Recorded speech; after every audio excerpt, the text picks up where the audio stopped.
cross, because of Calvary, it's not over. No matter what you're going through, no matter what circumstances you have, it's not over. Right. Never forget, because of the cross and because of the blood that was shed from Jesus, it's not over. Right. Verse number 1 says, "Now Jericho was straitly shut up because of the children of Israel. None went out and none came in." My first point is the city was shut up. For a city to be shut to where nobody can come in and nobody can come out, they knew that something was about to happen. The people, the kings of Jericho and the mighty men, they knew something was about to happen. And I think that today a lot of cities are being shut up, and they're not being shut up with a physical wall. They're not being shut up with something that we can see. But cities are going to be shut up with homosexuality. They're shut up with abortion, with murder, with high rates of crime.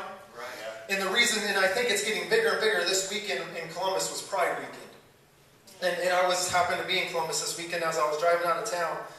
All you could see were cars lined up for miles. And just the way people were walking, and I happened to get on, I was on Instagram, and I had some friends that were in Columbus this weekend, and they had pictures of just the way that people were shoulder to shoulder, and that there was no room because everybody's celebrating Pride. And I began to think about that, and I began to think about the way Satan makes these walls, and he builds them up so strong, and he makes them so big, and he tries to intimidate us as Christians like Jericho intimidated the children of Israel. And he tries to build these things up so big and make them so mighty to intimidate us and keep us away. But the reason why I think that he's making them bigger, and he's getting them bigger and bigger, is because he's getting ready for battle. He's getting ready for war. He's getting ready for something that he knows that we are a called people. He knows that we are a called generation. 1 Peter 2:9 says, "But ye are a chosen generation, a royal priesthood, a holy nation, a peculiar people." He knows that we've been brought out of darkness and into his marvelous light. Satan's preparing for battle. He's preparing for war. But no matter how great these battles may seem, no matter how big and how mighty this thing may seem, and it seems like we may not be able to break through, God is saying, because of Calvary, because of what I did for you, you can overcome. We have overcome, and we have a victory. That wall, that city, that thing that seems to be tearing down our nation is about to fall. Amen. Carl said it best today: if we aren't praying for the lost, then who is? Right. If we aren't praying for our loved ones, who is? Right. We look at God's promises and we look at that thing that seems to be right in front of us, and it looks like there's a wall. Looks like there's a wall like there was around the city of Jericho that's stopping us from receiving what God has for us. But we need to look at it, and we need to look at it whenever it looks like everything is shut up and it looks like there's no way to it, and know that God is telling us that if we give him the praise he deserves, if we give him a shout, that wall is going to fall. That we are going to inherit the praises, we are going to inherit the promises God has for us. And the reason we are going to inherit it is because God has divine ownership. Verse number 2. "And the Lord said unto Joshua, See, I have given unto thine hand Jericho, and the king thereof, and the mighty men of valor." God had already given it to him. All they had to do was receive it. God has divine ownership over your promise. God has divine ownership over your blessing. Nothing the enemy can do can stop you from receiving the promises and gifts from God. Nothing the enemy can do can stop you, no matter how big the wall may seem, no matter how tough it may seem like there's no way in, we still have the victory. Because God has divine ownership. We've been wandering around in wilderness for years and years like the children of Israel. And we've been looking around and we've been trying to find what it is that God has for us. And God is saying that if we give him the praise, we give him the shout, that we can have the victory and the promise. The children of Israel, some lost the city. Some had lost what God had promised them. But others just had to wait. And when God tries to give you something, he promises you something, you take it. Because you don't know how if this could be the last time that God is going to give it to you, if this is going to be the last time that God is going to promise it to you, but you got to take it. There is nothing in this world worth missing out on God's promises for. There is nothing in this world on missing out God's blessings and what he has for you. No relationship, no amount of fame, no amount of money, no job is worth losing the promise of God for. Nothing in this world, no person should be able to stop you from losing what God has promised you. Anytime that Satan tries to take something from you and he steals something from you, just remember Proverbs 6:31, anything he takes from you, he has to return sevenfold. He has to return to you 7 times what he took from you. But the reason why I think Satan isn't scared of taking from Christians and he isn't scared of stealing is because we don't go and we don't take back sevenfold. We only take back what he stole from us. But God is saying that if you obey me and you don't let that wall get in the way, and preach and you fight and you give me the praise that I deserve, that you will earn sevenfold, sevenfold of what he's taken from you. Just remember when it looks like Satan's stolen it from you and it looks like that Satan's got your promise and you think that he's got it and he owns it. God is looking down and saying, child, Satan does not have it. He just has it on it because I have divine ownership. It's not over. The battle's just begun. It's not over. I have it. When it looks like he's stolen your children, he's stolen your ministry, he's stolen your finances, he's stolen your salvation, he's stolen your health, just remember he does not own it, but God has it because God has divine ownership. Over every situation in your life, God has divine ownership. Over everything that is going on around you, God has divine ownership. When it seems like everything's been stolen from you, God has divine ownership. It's not over. But what did they have to do to receive the promise? What did they have to do? The first thing was they had to prepare and they had to renew their covenant. If you go back to Joshua chapter number 5 with me, we're going to read start at verse number 2 and read a couple verses. They had to renew their covenant. At the time, beginning at verse number 2, at that time the Lord said unto Joshua, make these sharp knives and circumcise again the children of Israel the second time. And Joshua made him sharp knives and circumcised the children of Israel at the hill of their foreskins. And this is the cause why Joshua did circumcise. All the people that came out of Egypt that were males, even the men of war, died in the wilderness by the way, after they came out of Egypt. Now all the people that came out were circumcised, but all the people that were born in the wilderness by the way, as they came forth out of Egypt, them they that had not circumcised. For the children of Israel walked 40 years in the wilderness, till all the people that came were men of war, till all the people that were men of war, which came out of Egypt, were consumed, because they obeyed not the voice of the Lord, unto whom the Lord swore that he would not show them the land which the Lord swore unto their fathers that he would give us, the land that floweth with milk and honey. The first thing they had to do was they had to renew their covenant. In these days, for God to come in contact and speak with the children of Israel, they had to be in a right relationship and in the right covenant with God. They wandered 40 years and a generation had come and gone. And as it said, that men had died and that the ones that were born in the wilderness had not entered into covenant with God. The ones that were born into wilderness had not joined and been a part of that relationship with God that they needed. And God is looking at us and saying that time has gone by from generation to generation. And we are slowly losing that covenant and that relationship we have with God. But God is saying that it's nothing that we have to do in our flesh, that the covenant has already been bought, that we don't have a flesh covenant, but we have a blood covenant. That we have a blood covenant that over 2,000 years ago, God went to sent his son to Calvary to shed his blood, and that he's looking to us and saying that if we just seek his face, that we can renew and we can rekindle that fire, we can rekindle that relationship, we can rekindle that covenant, we can rekindle the romance that has come and gone. He's wanting us to rekindle that thing that over the generations we have lost. He wants us to rekindle that thing that we once had. But what we got to do is we got to get to that right relationship, and we have to get in that covenant, and we have to become one, and we have to become with the Father, just like the children of Israel had to do. He cannot be in right relationship, and he cannot speak to us unless we are in right relationship with him. The second thing they had to do was they had to prepare the atmosphere. Back at number 6. It says, and the Lord said unto Joshua, see, I have given unto thine hand Jericho, and the king thereof, and the mighty men of valor. And ye shall compass the city, all ye men of war, and go round about the city once thou shalt do 6 days. And 7 priests shall bear before the ark 7 trumpets of ram's horns. And the 7th day ye shall compass the city 7 times, and the priests shall blow with the trumpets. And it shall come to pass that when they make a long blast with the ram's horn, and when ye hear the sound of the trumpet, all the people shall shout with a great shout, and the wall of the city shall fall down flat, and the people shall ascend up every man straight before him. What they were doing there was they were preparing the atmosphere.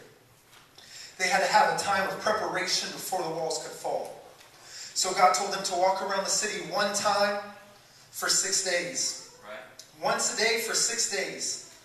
But why would you have to do that? It's because God wanted them to prepare the atmosphere. And the way that I think that he prepared the atmosphere was because he had the ark of the Lord lead them around the city.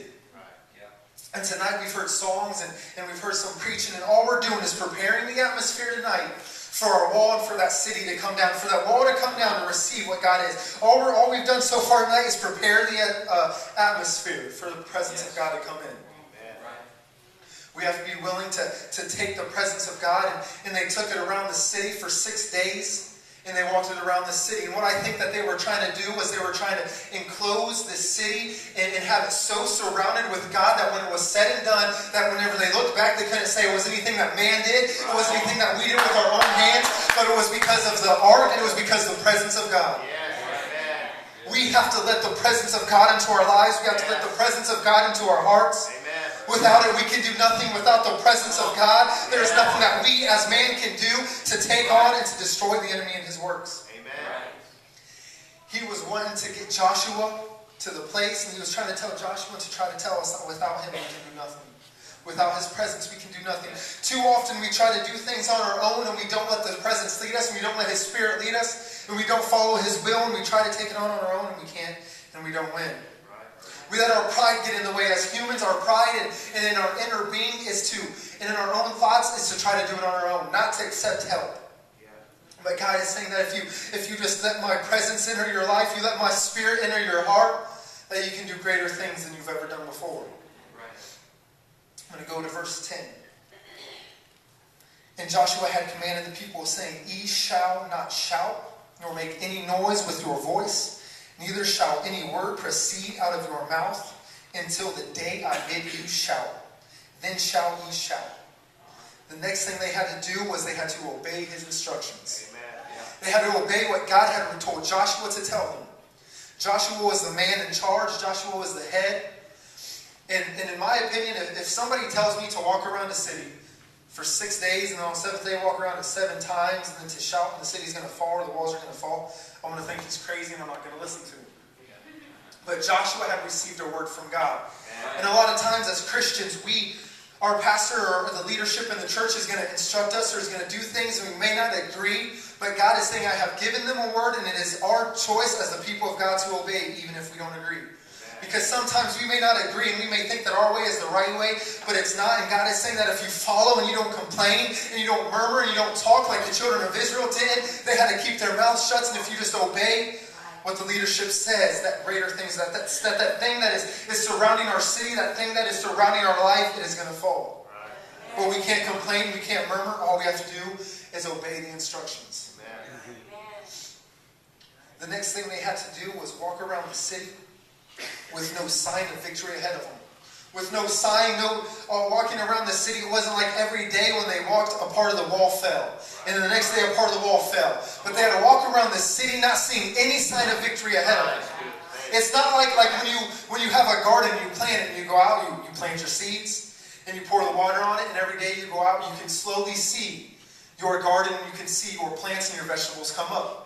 But they didn't have that. They had to walk around with the people of Jericho and with the watchmen looking down at them, laughing at them, making fun of them, thinking, what are these crazy people doing? What are they doing? Just walking around the city thinking it's going to fall. Thinking that they're going to do something, probably in wonder, trying to figure out what was going on. As people of God, we will probably get laughed at. We will get mocked. We will get made fun of.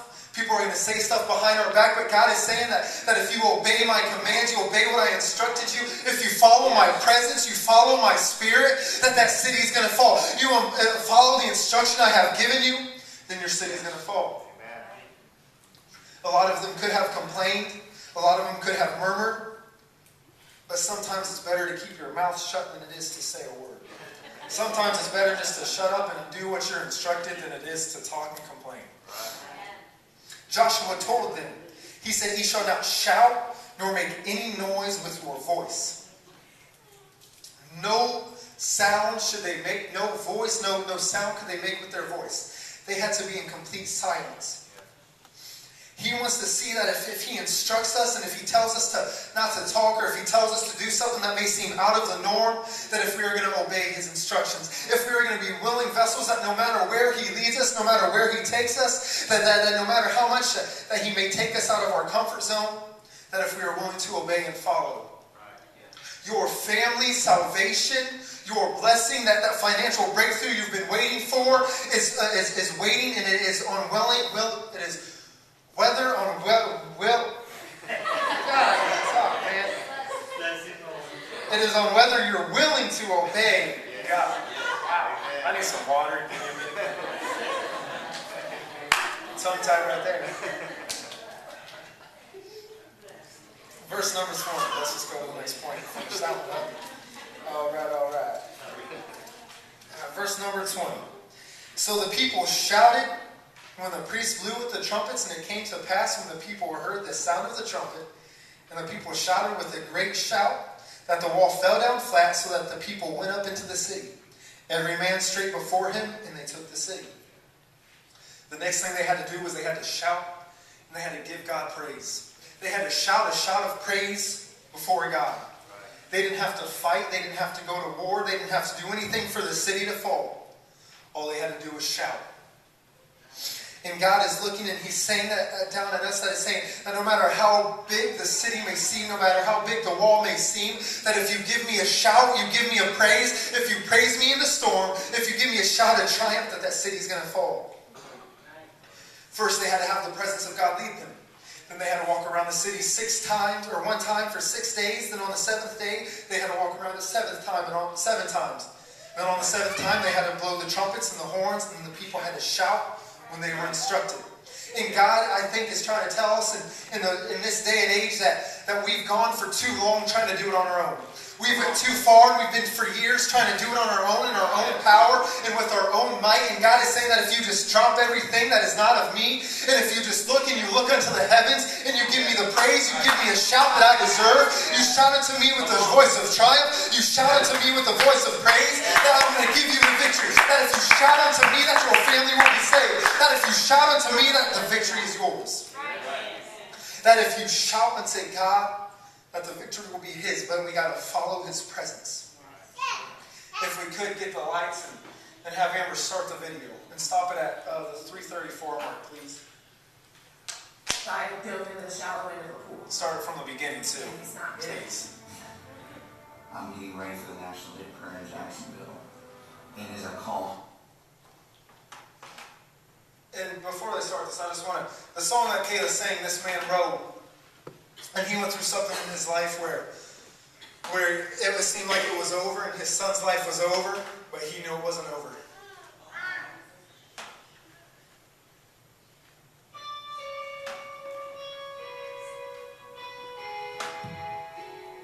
It was June 9th, and Ricardo and I were actually headed into the airport. I was going with him to the airport to take him to Jacksonville, Florida for the National Day of Prayer. And I got a phone call as we were driving from the friend of one of our sons. He was at their house swimming. And all she said on the other end of the line was, Jeanette, there's been an accident. And I could hear commotion in the background. And she said, your son Josiah dove into the shallow end of a pool. And he's not good. I'm getting ready for the National Day of Prayer in Jacksonville. And as I call home, you know, Jeanette is distraught, and my wife is a rock. She doesn't get rattled very easy. So when I heard that in her voice, I knew something drastically was wrong. And she went on to tell me that the paramedics just took our son. And air vac'd into Scottish Rite Hospital. And then she said the words, they're saying the worst. And that's all she could really get out. And I hung up the phone, got on my knees in the terminal, and just started praying, you know. And I literally was laying on the floor. People must have thought I was out of my mind, but I really was. Because I couldn't comprehend or ever conceive something like this happening to one of my sons. You know, as a mom watching your son take off in a helicopter saying, Mommy, don't leave me, is just heart-wrenching. And so we got to the hospital and still didn't know, and EMTs had ripped his shirt off, and they were running all these kind of tests. And we'd come to find out later that he had actually broken his C3, C4, C5, and C6. And they were the same ones that actually put Christopher Reeves in a wheelchair. And we still hadn't heard any positive news. Doctors still weren't giving us anything. We had just sent out a text just saying, they are saying the worst. Please pray for our son. We got a phone call out of the blue from a doctor we didn't even know that was a friend of the family, and said, I spoke to the emergency room. I want you to know your son is going to be okay. And just that breath of hope of just going, God, you're so good. and hearing those words, your son is going to be okay, was one of those moments that you just exhale a sigh of relief. And, Ricardo said it best later when we were reflecting on it all. It almost feels like we had just walked through a gauntlet of grace. And we were so overwhelmed with kindness and love from friends and family and church members. And I'll never forget, there was a gal and her daughter that walked into the hospital one morning, and I saw them and just gave them a hug, just weeping. And she said, Jeanette, I want you to know that both my daughter and I had a dream last night, the same dream. And we woke up and we saw Josiah at the bottom of that pool, and we saw an angel there picking him up, and that angel said, it's not over. And we just knew, as Ricardo had said in sharing this story in this song, that there was a testimony out there for people who maybe feel broken, who feel like it's over, who, don't know where their hope is, that God is faithful and just and gracious. And Josiah is okay, and he's going to walk, and he's doing amazing. And all the doctors have said he's now going to complete now. If you may not have a broken neck, but you may have a broken heart.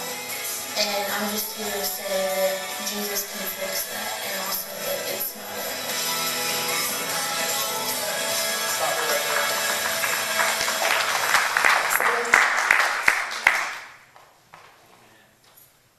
I like what the little boy said just then about you may not have a broken neck, but you might have a broken heart.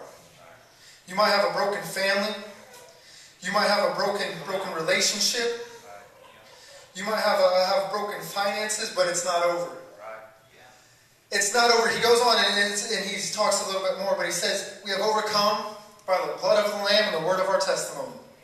And there is no verse more true than that. We have overcome by the blood of the Lamb and by the word of our testimony. In Luke 18, there's a blind man that gets healed. And after he gets healed, it says that. And that all the people saw and they marveled and they gave God the praise he deserved. And Kaylee, you can come to the music and begin to play if you want. But God is saying that no matter what you're going through, no matter what you are facing, it's not over. No matter how big, no matter how great that wall may seem, it's not over. No matter how broken your family may be, no matter how far in sin your children may be, it's not over. It's never over when God is in it. He says that just before dawn, it is dark.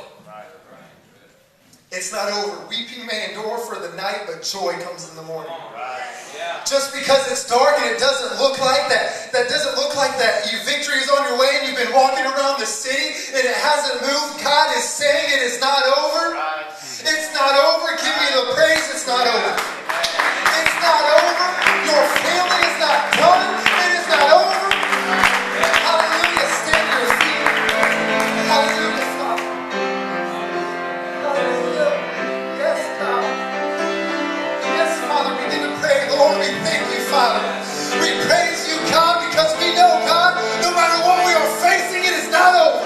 No matter what kind of hell we may go through, God, it is not over.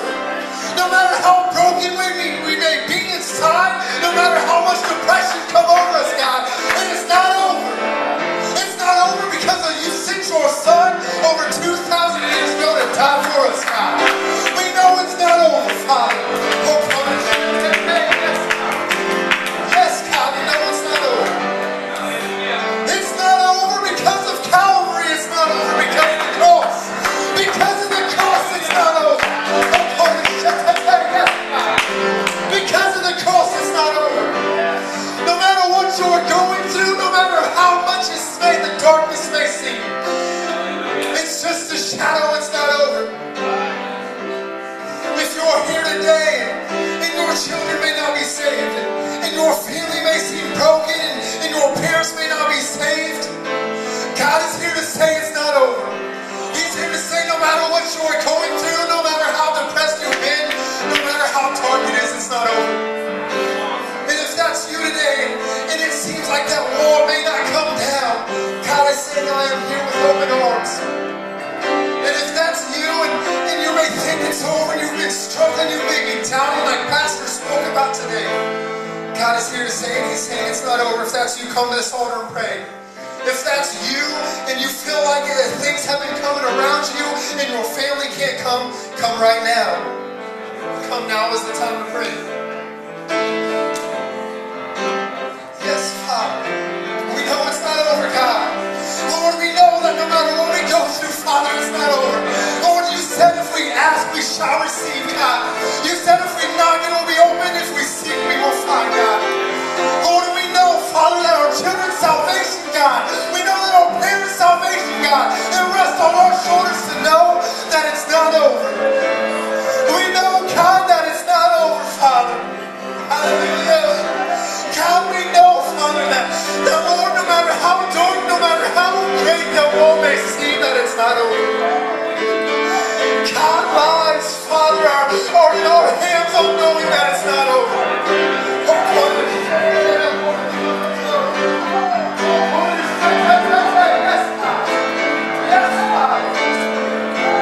Yes, God, we know that it's not over, Father. Come if you're struggling, it's not over. Your children may not be saved, come. You may have things going on in your family. You may have sickness, and God is here to say, it's not over. It may be darker now, and you may be going through a harder season than you've ever went through. But God is saying,